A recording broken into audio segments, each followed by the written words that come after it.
Bueno, buenas tardes a todas, a todos, tanto acá en este hemisferio como en el otro, que es más tarde, ¿no? Así que le agradecemos también su presencia virtual considerando las horas de la noche que son allá. Tal como decía la profesora Soledad Pinto, esta es una charla presentación que se da a cargo de Elena Rocamora Sotos, que se da en el marco de su estancia de doctorado en nuestra universidad, específicamente en el Departamento de Artes Visuales de la Universidad Metropolitana de Ciencias de la Educación. Y en concreto, esta presentación está dentro del programa de Magíster en Didácticas Contemporáneas de las Artes Visuales, que para quienes no están quizás tan familiarizados o familiarizadas con la palabra, ¿no? A grandes rasgos es un posgrado eh, de educación artística. Elena es estudiante del doctorado en arte, producción e investigación de la Universidad Politécnica de Valencia. Su trabajo se centra en hacer pensar mediante el cuerpo y la palabra sobre la potencialidad de la identidad relacional para la construcción de una epistemología cuidadosa ligada a lo común y por lo tanto como una condición con potencial político. Muy bonita esa definición. Así que nos dejas muy expectantes, Elena, con esa presentación, ¿verdad? Así que vamos por empezado esta actividad. Elena, todo tuyo. Vale, pues nada, muchas gracias por la presentación, Javier y Sole. Y continuando con los agradecimientos, pues en general a la UNCE por haberme acogido estos meses y a vosotras en concreto por estar acompañándome tan cuidadosamente. Como siempre en todas estas cosas se empieza con una presentación, pero ya me la habéis hecho, así que genial. Tengo más tiempo para hablar de las otras cosas. Como decía Javier, estoy realizando mi tesis doctoral en la Universidad Politécnica de Valencia y que es en la Facultad de Bellas Artes en concreto, que es donde me gradué. Y bueno, voy a empezar presentándome un poco, sobre todo porque hablando con Javi y con Sole sobre qué era lo que mejor podía hacer en esta presentación, que fuera más interesante para todos, llegamos a la conclusión que era un poco mostrar mi investigación tal y como está ahora, abrir un poco el proceso y poder dialogarlo con vosotros. Así que nada, después de esa graduación en Bellas Artes, hice dos másteres de especialización, uno en pensamiento contemporáneo y producción artística y otro en educación, que bueno, en la práctica, más que especializarme o ubicarme, me han deslocalizado, cosa de la que estoy bastante agradecida.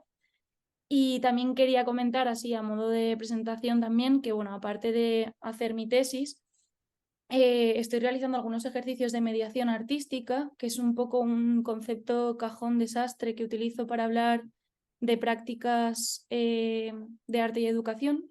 Lo estoy haciendo junto a mi compañera Elena San Martín y lo hemos formalizado, por así decirlo, en la creación de una asociación que tenemos junto a Irene Linares Antolinos, donde estamos realizando este tipo de prácticas. Lo comento y lo dejo por aquí por eso, como para ir presentándome e ir dando detalles de aquello que estoy haciendo.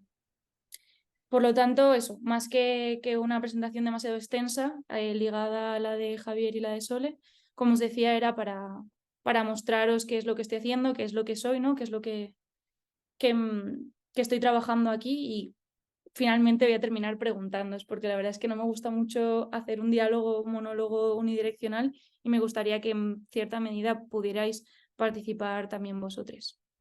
Y bueno, ya centrándome en esa cosa que se recoge en la definición que Javier decía, que es esa cosa llamada tesis, confesaros que, bueno, aún no logro responder de forma breve, ordenada y clara, como se puede ver un poco en este esquema, pero creo que es parte del proceso y, bueno, para quizá extender un poco la definición que leía Javier, os voy a leer el correo parte del correo que le envié a Víctor Hugo en la presentación que me hacía de mí misma para que me aceptara en esta pasantía, en esta estancia.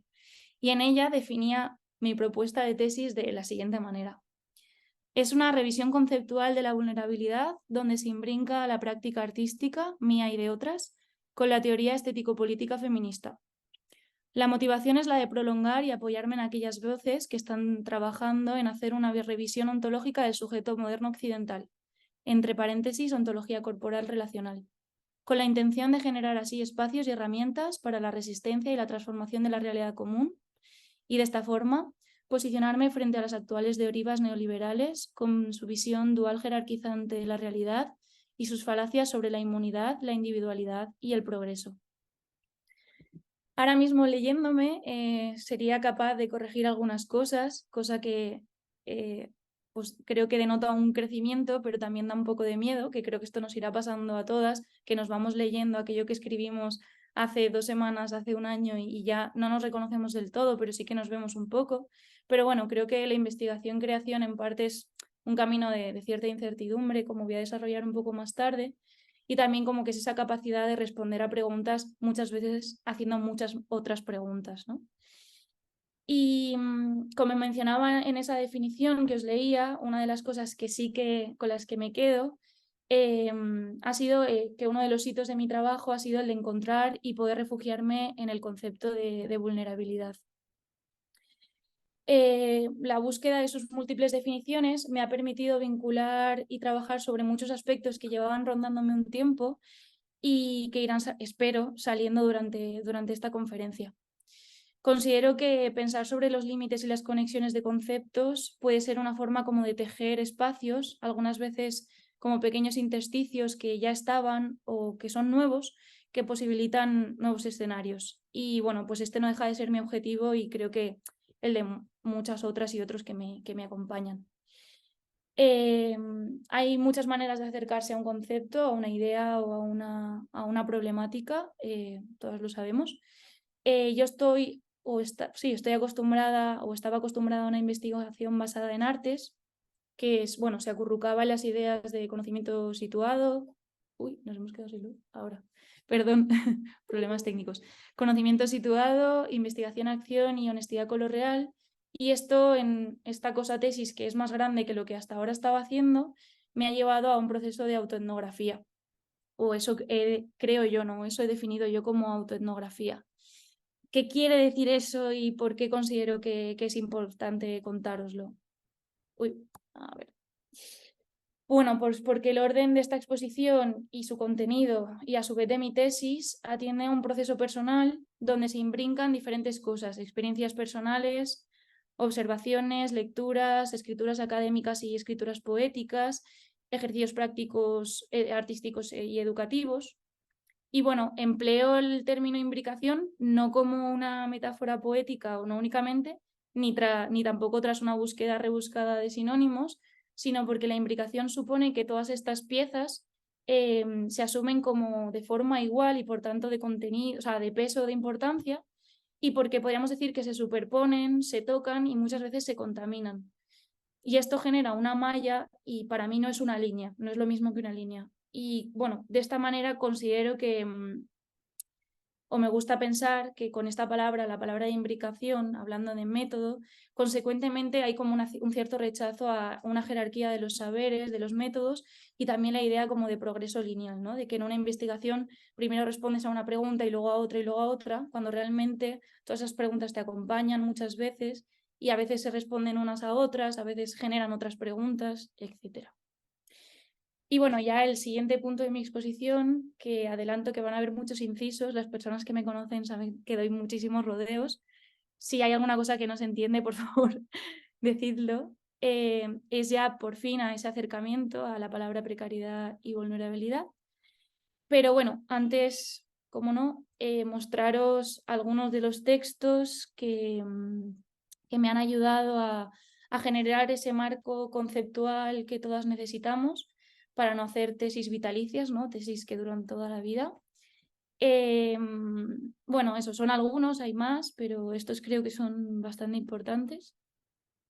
Y lo siguiente, a ver, si me deja, esto es poner una canción, no literalmente, porque si no, no se me escucharía, pero sí mostrárosla para que luego, si os apetece, podáis escucharlo vosotras, que son dos canciones dentro de un disco, que es el disco de Clamor de Marina Garcés, iba a decir, se me lían, María Arnal y Marcel Vallés, que podríamos decir, y por aquí adentrando un poco esas referencias como menos académicas, es un disco que recoge muchos de los aspectos en los que yo pienso, en los que yo hago y que yo comparto con otras. Entonces, bueno, me parecía como bonito también ponerlo.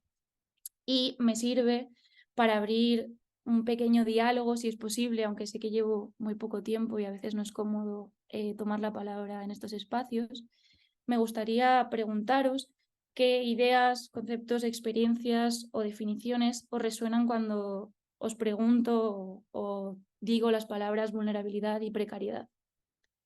Si alguna se atreve.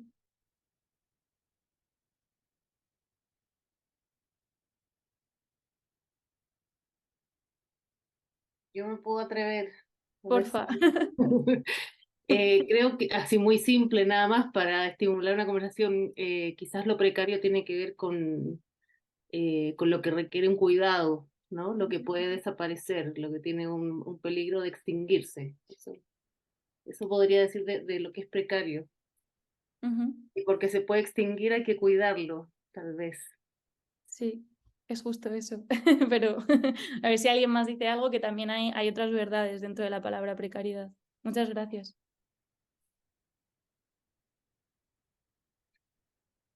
No, si no, no pasa nada. Tengo como... Yo puedo atreverme Vale, quizás vale. no con una definición, más bien con una Claro, sensación. Precario siempre me imagino con un cartón muy vale, húmedo, que está vale. como a punto de deshacerse, ¿no? Siempre esa idea, imagino, cuando se dice la palabra precario. Vale. ¿Mm? Y yo puedo aportar para vulnerabilidad, me imagino algo que puede ser como que está bajo amenaza de ser penetrado, no sé, como atacado y invadido. Vale. ¿Alguien más? Si no, continuamos. No quiero dar susto a nadie con esto. Vale, Bueno, podríamos agregar nada más la palabra memoria. Creo que está aquí en vale. este marco teórico, ya que estamos, ¿no es cierto?, Sí, en sí, esta sí. semana. Ujú. Sí, sí, totalmente. Además, ahora parece que es necesario hablar de memoria. Bueno, pues muchísimas gracias por haber comentado. No podía adelantarme mucho a vuestras respuestas, pero sí que podía más o menos imaginar algunas, porque al final, como con todo, hay un discurso generalizado en torno a estos dos conceptos que algunas veces parecen sinónimos y otras veces no. Y no dejan de ser muchas veces, como justo decíais, palabras que atienden como a heridas, a dolencias, a rupturas y también a cuidado, ¿no? de todas estas condiciones o de todas estas posibilidades. Yo voy a empezar con mi propia definición, que evidentemente no es propia, sino que está referenciada, dialogada y trabajada con los textos, pero también, como decía antes, con experiencias y con prácticas. Y con ella, comenzando con vulnerabilidad, y aquí sí que principalmente utilizando una definición de Judith Butler, pero la verdad es que es porque tras haber leído muchas es como la que mejor me acoge o me recoge o me encaja.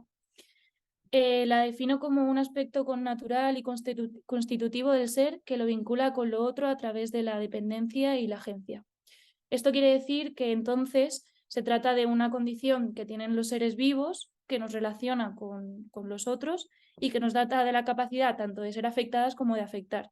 Y como decíais antes, y sobre todo, ¿no?, en relación al animal humano, tanto de ser heridas como de herir, pero también, y aquí es donde viene el asunto, tanto de cuidar como de ser cuidadas.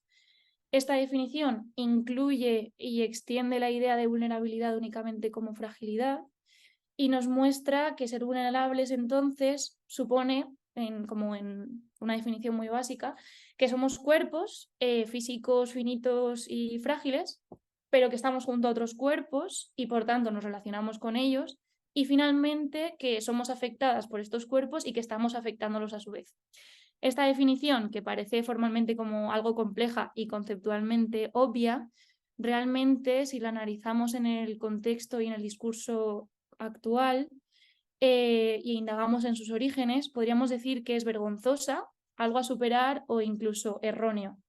Y para eso os traigo estas dos imágenes, un poco a especie como de casi de broma, ¿no? ¿Por qué? Bueno, pues porque el sujeto moderno era razón, autonomía y control-dominación. Y lo que ha derivado, a lo que ha derivado es un sujeto neoliberal, podríamos decir, que es tecnócrata, individualista y competitivo. Esto evidentemente son reduccionismos, pero podríamos definirlo así.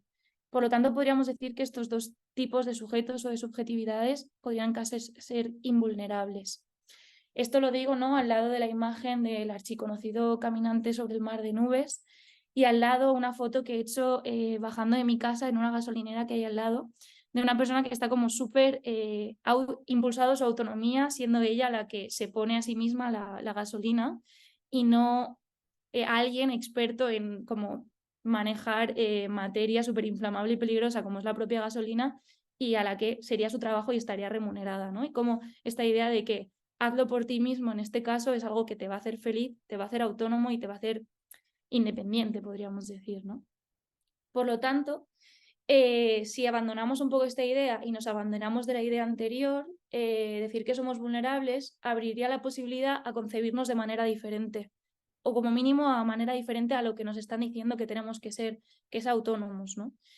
Y aquí es donde estaría lo bonito de este asunto, porque creo que esta otra manera de concebirnos, que no es nueva, tiene cierta potencialidad para resistir y transformar la realidad y, por tanto, hacer del presente algo posible para construir un futuro, que es algo que nos están arrebatando, ¿no? El futuro es algo que parece que ya no podemos ni imaginar porque se nos está cayendo a trozos esa idea. Y nada, pues entonces continuando con esa definición primera, sería algo así como que si yo soy vulnerable y comprendo esta vulnerabilidad y comprendo la de los otros y me relaciono con ellos en función de que podamos existir, por lo tanto, cuidándonos, resguardándonos, como bien decías antes, estaré formulando una ética diferente, una ética cuidadosa, en pro de una política que pueda ser emancipadora, porque estaré atendiendo la posibilidad de existencia del otro, no estaré negándosela o no estaré arrebatándosela. Además, haciendo esto dentro de la realidad actual, podríamos decir que esta relación o concepción afectiva me otorgaría la posibilidad de resistir y generar espacios donde se pueda producir de verdad esta ética, ¿no? Porque concebirme vulnerable, exponerme vulnerable, como yo un poco estoy haciendo ahora con vosotras, lo puedo hacer si estoy en un espacio seguro. Y para formular esos espacios seguros tengo que ser capaz de poder estar y haberlos construido. Y una vez estando dentro ya podré pensar y podré formular ese nuevo otro mundo en el que podemos estar todos juntos, ¿no? Vale. Y entonces, ¿qué es la precariedad, ¿no? ¿Qué es esa otra palabra? Bueno, me ha surgido, o sea, como ha surgido una definición de precario con ese cartón mojado, como decía Javier, que no está tan directamente relacionada con la idea de neoliberalismo. Quizás es porque yo esté como muy influenciada por muchos de los primeros textos que me leí de la palabra precariedad, todos me llevaban a una precariedad laboral, una precariedad relacional, a una precariedad afectiva, donde la gente ya no nos podíamos relacionar, no teníamos trabajo, no teníamos futuro, y como que relacioné directamente la palabra precariedad a ese aspecto negativo, a ese aspecto directamente neoliberal. Y bueno, esta asociación me atrevería a decir que la verdad es que tampoco es errónea, aunque está como vinculada y directamente a esa metáfora del cartón o a esa metáfora de lo que se puede dañar o lo que es dañado. Y os voy a dar algunas citas para como asentar esta cosa como de precariedad como algo político negativo, podríamos llegar a decir. La primera es del filósofo Gerard Vilar y dice que la precariedad es una condición política específica de la existencia de los individuos en el régimen económico, social y cultural del capitalismo. En este sentido, sirve como una categoría que podría estructurar la discriminación, como bien dice también Isabel Lorey en la siguiente cita. El modo de gobernar liberal produce precariedad a través de relaciones económicas, sociales y jurídicas de desigualdad, mediante categorizaciones y jerarquizaciones sistemáticas con arreglo a la idea de cuerpo y de cultura. Entonces, podríamos decir en este lado que precariedad es algo, ¿no? Un procedimiento o un modo de gobierno que discrimina y jerarquiza la realidad a través de las ideas de cuerpo y cultura en función de estas ideas, ¿no? Creo que todos lo conocemos, ¿no? No todos lo tenemos tan fácil en función de quién seamos, dónde hayamos nacido, qué género tengamos, qué identidad sexual, o sea, quién seamos, ¿no? Básicamente. Si tengo que vincular o si tuviéramos que vincular estas ideas, esta idea de precariedad con la idea de arte, no escapamos a pensar o sobre todo a decir que el arte, sobre todo ese arte en mayúsculas, es y ha sido un aparato de reproducción de dinámicas de dominación y bueno, y también o tiene otro lado, ¿no? Como de nicho de mercado, de bien comercial. Esto no podía dejar de decirlo porque muchas veces si no lo digo me tildan de utópica y de que creo que el arte es otra cosa que no es. Entonces, bueno, sí, el arte también es esto, pero creo que es algo que tenemos que saber para poder ser el motor de este propio cambio. Sí, volviendo a la palabra de precariedad y no su vinculación con el arte, el primer filósofo que citaba, Gerard Villard, también dice lo siguiente, y aquí es donde viene como pues no como el aspecto bonito o la potencialidad del asunto. Cito, la precarización de la vida es una modificación de las formas de vida, pero a la vez puede implicar una verdadera transformación de la vida social y política en un sentido emancipatorio en lugar de una profundización de los resortes de la dominación.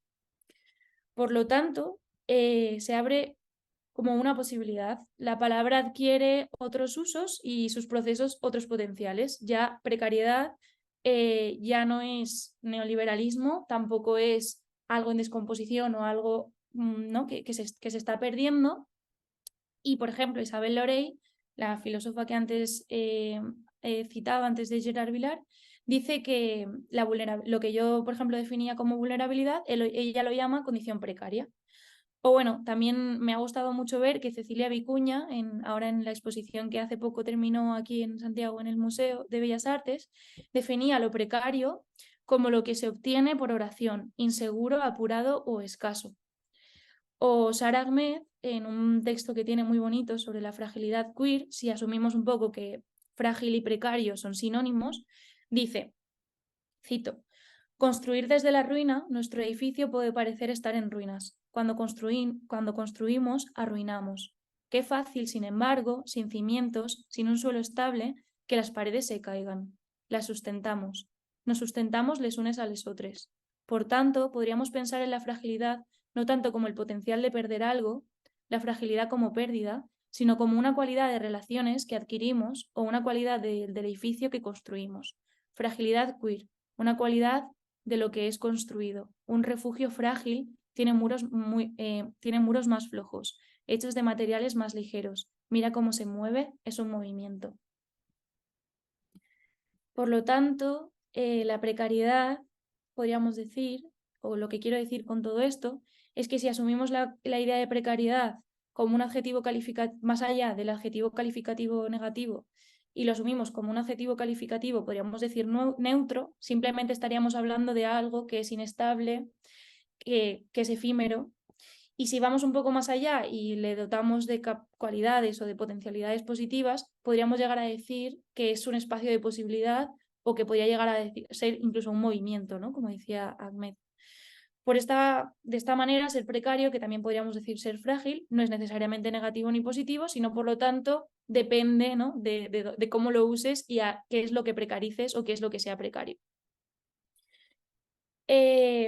Por eso me gustaría quedarme con esta definición de la precariedad más que como una potencia, o sea, más como una potencia y como una idea que nos ayude a encontrar estrategias para resistir, para construir de otras maneras, más que como esa idea, ¿no? Un poco ceniza, un poco negativa de la precariedad como neoliberal, aunque evidentemente no rechazándola ni negándola, sino simplemente ampliándola.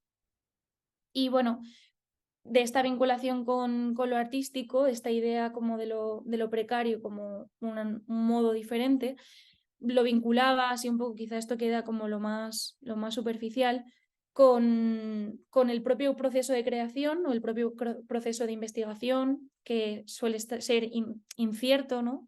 También la propia materialidad, que eso se veía mucho en la metáfora que decía antes Javier. Hay muchas piezas cuya materialidad es precaria porque se descomponen, porque desaparecen con el tiempo. Otras porque están hechas directamente con materiales que se han desechado. También se me ocurría la idea de acciones que no están documentadas e incluso estrategias o puntos de partida de creaciones diferentes, ¿no? Que vinculándolo un poco ya con el título, esta cosa como de arte de experiencia vulnerable y en este punto podríamos decir experiencia precaria, hablaríamos entonces de una construcción, como decía Ahmed, cuyo lugar genera una experiencia que se expone, que es afectuosa, que abre el diálogo, que atiende al oculto, como se ve en la imagen que hay ahora en pantalla, o sea, que había antes, perdón. Por lo tanto, genera como un modo de resistencia y de configuración de modos alternos. Lo dejaría ahí. Y ya adentrándome en la palabra que realmente, como os decía al inicio, es la que más tiempo me ocupa, que no es la de precariedad, sino la de vulnerabilidad, quería empezar volviendo a este esquema, un poco para deciros simplemente que a día de hoy yo estaba acostumbrada en estas exposiciones a utilizar estas escamas grises, las que son más relacionadas con los textos académicos y con las referencias, pero ahora por primera vez voy a mostrar un poco las verdosas y me voy a exponer directamente porque quiero mostraros el trabajo que estoy haciendo más recientemente.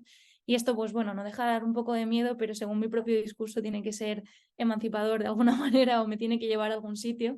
Así que bueno, la idea es un poco, pues eso, mostraros esa vinculación del concepto de vulnerabilidad, pero en este caso a través directamente de mi práctica artística. A ver qué tal.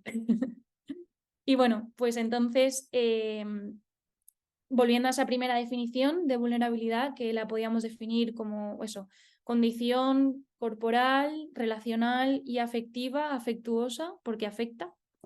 Si tuviéramos que definir el arte en relación a estos términos, podríamos decir que al final es una experiencia corporal, porque siempre se hace con el cuerpo como mínimo, que está relacionada con los demás, porque siempre se hace para los demás normalmente, o como mínimo para que el resto lo vea o lo experimente. Y cuyo sentido primero es el de afectar, ¿no? Podríamos decir, mediante la afectividad, mediante pensamientos, sentimientos. Quizás sea una definición de arte que yo me estoy sacando de la manga, pero bueno, creo que mi definición de arte se acoge muy bien a esto. En relación primero a corporal, diría que es una actividad corporal porque se hace con el cuerpo, independientemente de la disciplina, da igual que hagamos una performance, que estemos haciendo un dibujo o que estemos haciendo un modelado 3D, siempre es el cuerpo el que está ahí. Hasta llegar a las propias disciplinas, ¿no? Donde el cuerpo es el lenguaje principal, como pueda ser pues, la performance, la danza o el teatro. También la idea de cuerpo como tema central de la representación y de la autorrepresentación, asumiendo el cuerpo como imagen y como figura de referencia. También el cuerpo como experiencia y, por tanto, podríamos decir el cuerpo como realizador, referencia, método e incluso temática, ¿no? También pensamos sobre el cuerpo con el cuerpo y a través del cuerpo. La primera imagen que os enseño es buscando los límites de mis manos con las manos, que no deja de ser un poco una cita a una obra de Ángels Ribes, en la que ella se cuenta los dedos en mitad de la calle.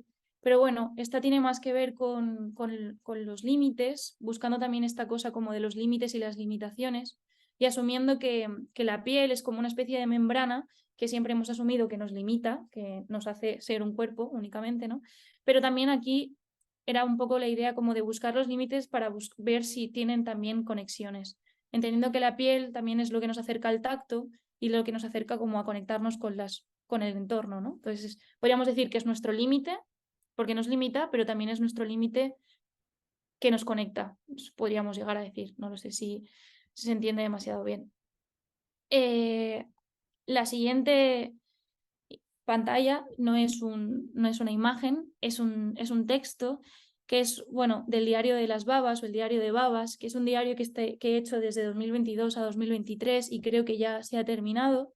Digo que se ha terminado porque es un diario que recoge una experiencia personal de duelo bastante compleja y, bueno, nació un poco pues un impulso que siempre he tenido, que es que cuando me he encontrado en una situación que para mí era incomprensible, he tendido a escribir para poder luego leerme y entenderme y ver qué es lo que me pasa, un poco a nivel casi terapéutico, ¿no? Pero que ahora me está sirviendo muy bien porque como esto me estaba ocurriendo justo en el momento de estar haciendo una tesis sobre la propia vulnerabilidad, aunque no nació con la motivación de ser algo a analizar en el futuro, ahora me he dado cuenta de que venir a estos textos me ha enseñado mucho sobre mi propio proceso de vulnerabilidad y sobre mi propia experiencia. Y bueno, sí que os voy a leer como unos pequeños fragmentos porque creo que son importantes. Perdón que te interrumpa, Elena, disculpa, es que estoy viendo la portada del PowerPoint. No sé si Sí, ahí ahora sí. volvió. Ahora volvió. vale. Sí, vale. Sí, creo que a veces se lía. No. Pero avisadme, muchas gracias. Vale, pues os leo. ¿Cómo no hablar de cuerpo si mis dedos van tan lentos que se me olvidan las palabras que no he escrito una tras la otra, atropelladas? Se juntan con la siguiente y no son. Me pesa el vaso de agua en la mano, la rodilla sobre la rodilla. Una voz que soy yo me está diciendo que nunca más podré hablar ni comer, que me dejaré las tostadas encima de la mesa y serán el registro de lo último que intenté comer y no pude. Hay otra que está comparando esta situación con la última que recuerda y estamos intentando analizar y diferenciar entre la crisis, el ataque y simplemente la ansiedad. Más bajo dice, ¿cómo no hablar de cuerpo si puedo notar el mareo que genera tener los sentimientos y los pensamientos separados físicamente dentro de este trozo de carne, lágrimas y babas que se está esforzando por abrir los ojos? Bueno, esto es un poco así intenso, pero bueno, como esta idea, ¿no? Como sin querer estar hablando de cuerpo, esta idea de sentimientos y pensamientos separados, donde sentimos en una parte concreta de nuestro cuerpo, realmente termina afectándonos en general y termina afectando incluso nuestra propia concepción de nosotras mismas, de cómo sentimos y de cómo nos afectan las cosas. Y ya la siguiente imagen, ¿cuánto puede inclinarse un cuerpo solo? Que es la imagen que ha dado un poco la publicidad de esta conferencia. Viene tras las lecturas de Adriana Cabarero sobre la posición corporal y la idea de inclinación. Inclinación como la posición justo corporal, pero también alude a lo ético de cuidar, de estar inclinado hacia lo otro o hacia la realidad, en vez de erecto, ¿no? En vez de indiferente, podríamos llegar a decir también. Y bueno, esto simplemente es un pequeño juego, podríamos decir, donde me dejo caer y veo hasta dónde llego sin caerme. Y bueno, no es indiferente que ponga cuánto puede inclinarse un cuerpo solo, porque la idea es volver a hacer estas acciones con cuerpos cercanos para ver si cuánto puede inclinarse un cuerpo cuando no está solo, ¿no? O sea, abre un poco esa pregunta. Todas las obras que he puesto, como son las últimas cosas que estoy haciendo, no están terminadas, son todas proceso, pero bueno, también iba un poco de eso, de exponerse. Entonces, bueno, pues muchas están intentando dialogar en un futuro con otras o intentando convertirse en otra cosa o no lo sé, pero bueno, ahí están. Y lo último, que lo puedo hacer gracias a Sole, que me dejó su pantalla de luz, estoy haciendo unos pequeños dibujos sobre una acción que hice de cómo hacer del cuerpo un cuenco, en la que con mi propio cuerpo intentaba hacer la forma de cuenco de diferentes maneras. Ahora se ha convertido en unos pequeños dibujos que ya veremos a dónde me llevan. Pero bueno, también iba un poco con la idea, ¿no? de como de cuerpo cuenco enfrentado a un cuerpo estanco que contiene, que no deja salir. Que asume que son cosas separadas y el cuenco en cambio como un recipiente capacitado como de ser poroso, de recibir contaminaciones, no es una caja, no está cerrada, no tiene tapa.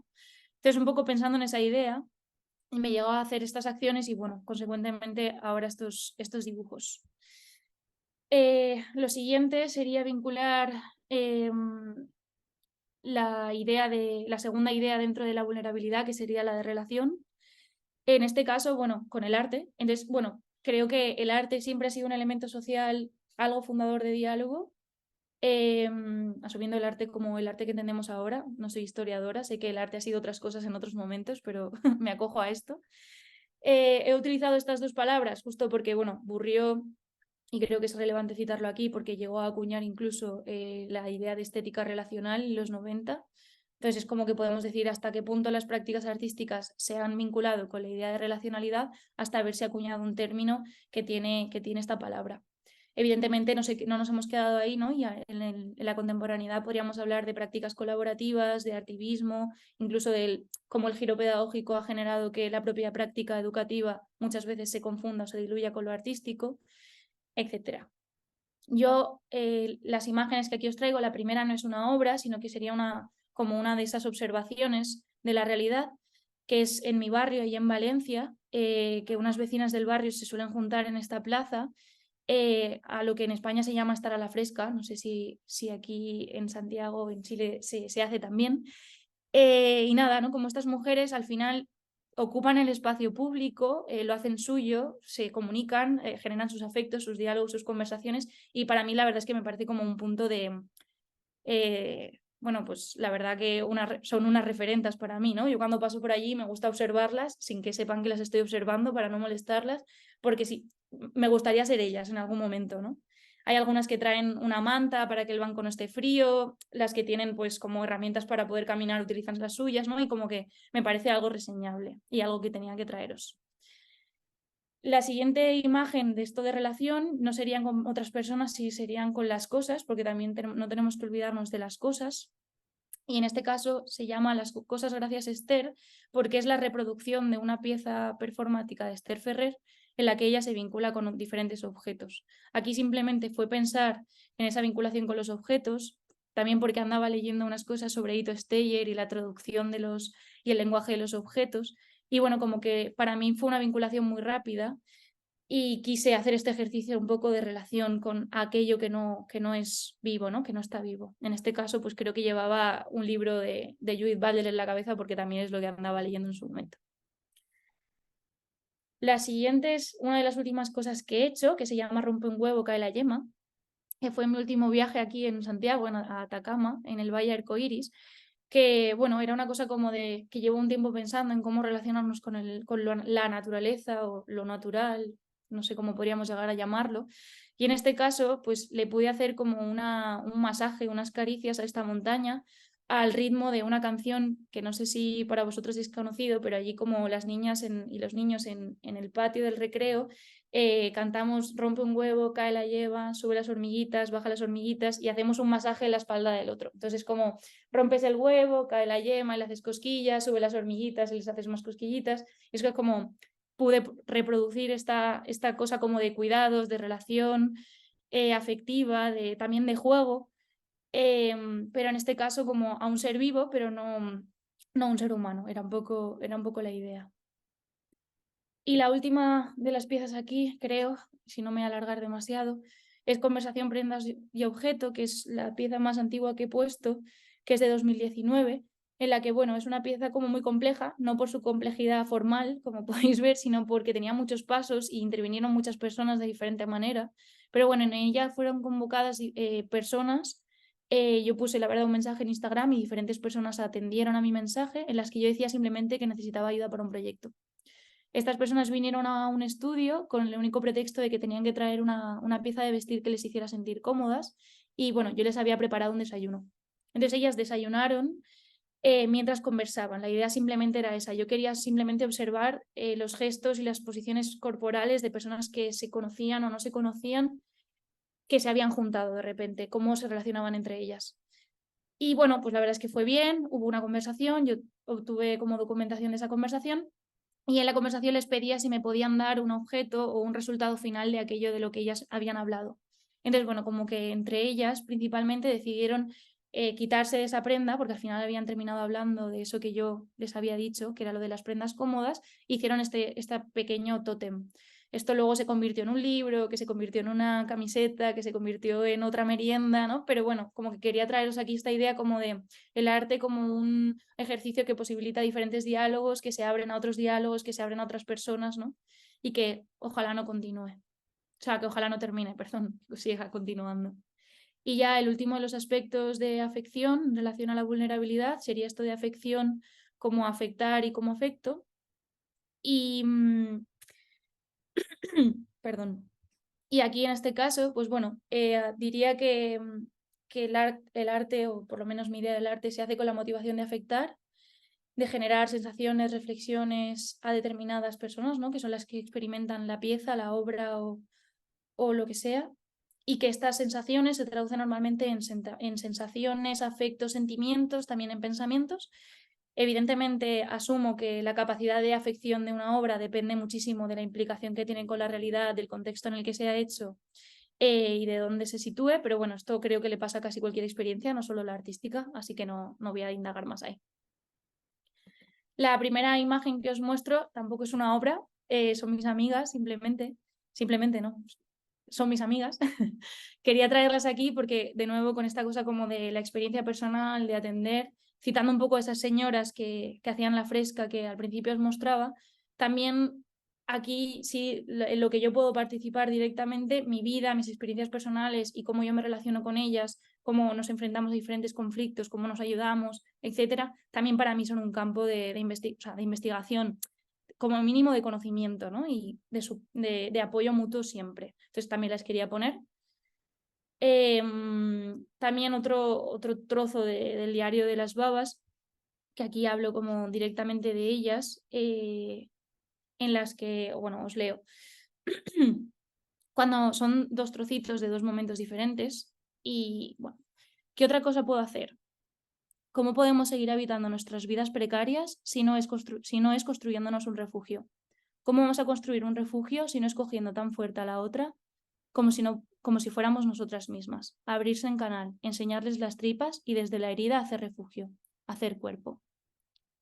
Y bueno, en mayo de ese marzo me contestaba: cuando me sumerjo en estos periodos, sumergir es la palabra correcta, porque literalmente cada movimiento, pensamiento y emoción cuesta tanto como caminar por el agua, como moverse dentro de un tanque de babas, se suspende algo en mí y de mí. Suspender en dos de sus acepciones: suspender de detenerse o apagarse y suspender de estar colgando. Todo lo que hago cuando no estoy ahí me ayuda a tener herramientas para salir. Esto último es lo que te saca del tanque de babas. La presencia de las amigas disuelve lo denso que te sumerge e impide el movimiento. Hacen líquido el problema y con la fuerza de sus cuerpos sacan el tuyo de donde sea que esté. Cuando estoy saliendo estos periodos, unos largos, otros cortos, otros crónicos y otros circunstanciales, me doy cuenta de que es como caminar a oscuras por el pasillo de la casa donde te criaste. Y bueno, creo que también es la última, que no veo muchas caras, pero no quiero cansaros. Esta es una pieza, podríamos llamarla así, que es recurrente. Ocurre siempre que me como una naranja desde 2020.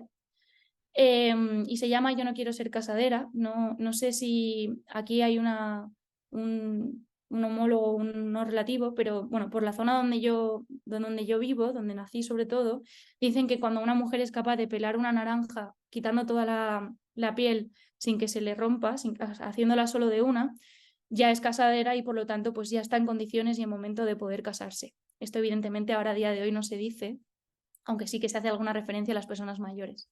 Bueno, pues esto, un día comiéndome una naranja pensé en esto y en un impulso, ¿no? En un tomar mi propia decisión, decidí romper, o sea, aunque era capaz de quitar toda la piel de la naranja sin que se rompiera, decidí romperla yo.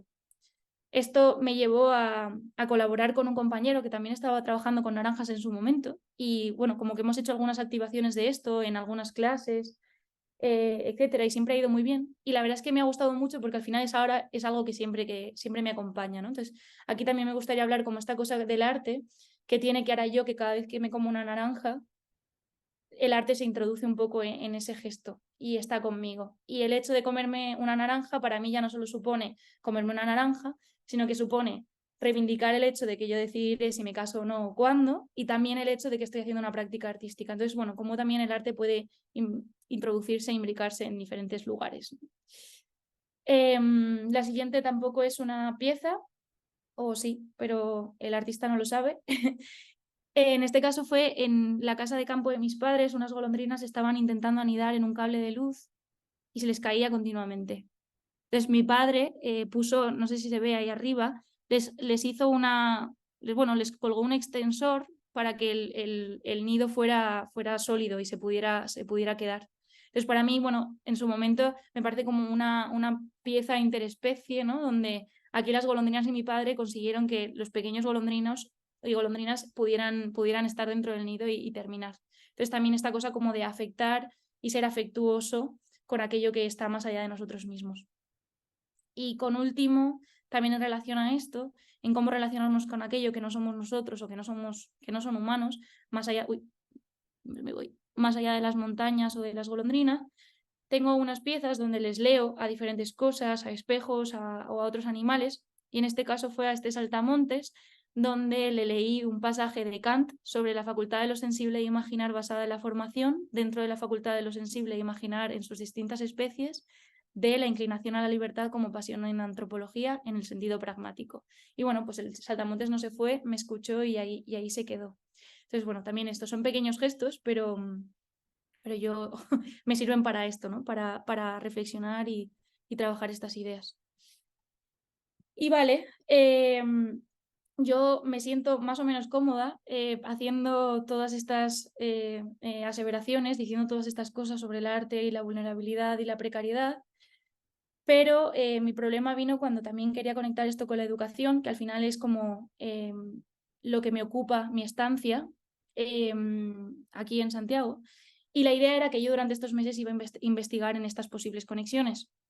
Pero como ya tengo algunas ideas, pero no las quiero compartir antes de que vosotras me ayudéis. La idea era terminar esta conferencia, charla o conversación, abriéndola y convirtiéndola de verdad en una conversación. Y con vosotros, que entiendo que la mayoría sois verdaderas expertas en esta cosa del arte y la educación, me pudierais ayudar a vincularla con estos conceptos que yo os he introducido, que os he comentado más o menos. Muchas de las cosas que he dicho solo del arte creo que se pueden aplicar y relacionar al arte y educación, pero también estoy segura de que habrán especificidades, que habrán aspectos concretos de la práctica artístico-educativa que se pueda vincular con estas ideas. Entonces, bueno, ahora llega el momento más incómodo porque ahora creo que sí que es obligatorio hablar, si no sí que como que ya no tengo nada más que deciros, aparte de, evidentemente, las gracias. Entonces, nada, yo he generado estas palabras que a lo mejor pueden servir un poco de ancla, de puente, no lo sé, para que ahora seáis vosotras las que me podáis decir. Si no se nos ocurre nada a priori, y ya me callo, también he pensado que podemos empezar con preguntas y comentarios generales e intentar eso reconducirlo a mi pregunta real, y es una pregunta de verdad, que es eso, ¿qué vinculación tiene todo esto que os he contado, no solo con el arte, sino en concreto con la práctica artístico-educativa?